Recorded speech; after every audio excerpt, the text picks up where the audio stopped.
৬,০০০তকৈ বেছি সংখ্যক কনষ্টেবলৰ ইতিমধ্যে ৰিক্ৰুটমেণ্টৰ PST PET হৈ গৈছে তেওঁলোকৰ এতিয়া ৰিটেন পৰীক্ষা হ'ব ফেব্ৰুৱাৰীত তাৰোপৰি আৰু কেইবাটাও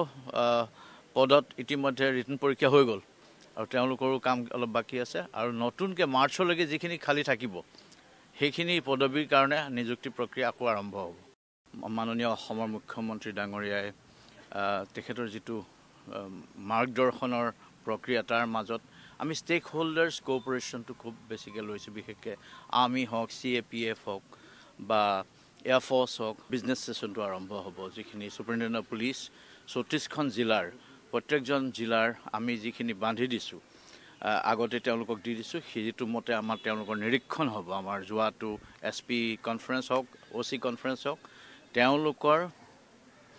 মিটিংখনৰ যিখিনি সিদ্ধান্ত হৈছিলে সেই সিদ্ধান্তখিনি কিমান দূৰ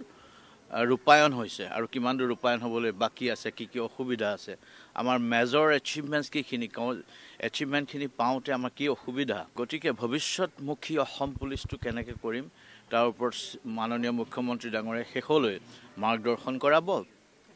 আৰু অহা কাইলৈও তেনেকৈ আমাৰ কিছুমান প্ৰেজেণ্টেশ্যন আছে অন পলিচি ইছ্যুজ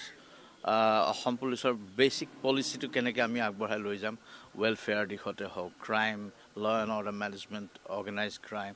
আৰু প্ৰচিডিউৰ্ছ আমি যিখিনি বনাইছোঁ আইন সংশোধনী যদি কিবা দৰকাৰ আছে তাৰোপৰি প্ৰশাসন আমাৰ লিভ মেনেজমেণ্ট আমি চাইবাৰ অৰিয়েণ্টেশ্যন কি কাম কৰিছোঁ কনফাৰেন্সখন অন্য এক দিক নিৰ্ণয়কাৰী কনফাৰেন্স হ'বলৈ গৈ আছে অসমৰ ইতিহাসৰ এখন দ্বিতীয়খন SP কনফাৰেন্স বেচিকেলি আমাৰ ছাৰ্ভিচ অৰিয়েণ্টেশ্যনটোত বেছিকৈ ফ'কাছ কৰা হৈছে আমি ৰাইজৰ সেৱাৰ্থে আমাৰ system build up institution build up আমি বেছিকৈ ফ'কাছ কৰিব বিচাৰিছোঁ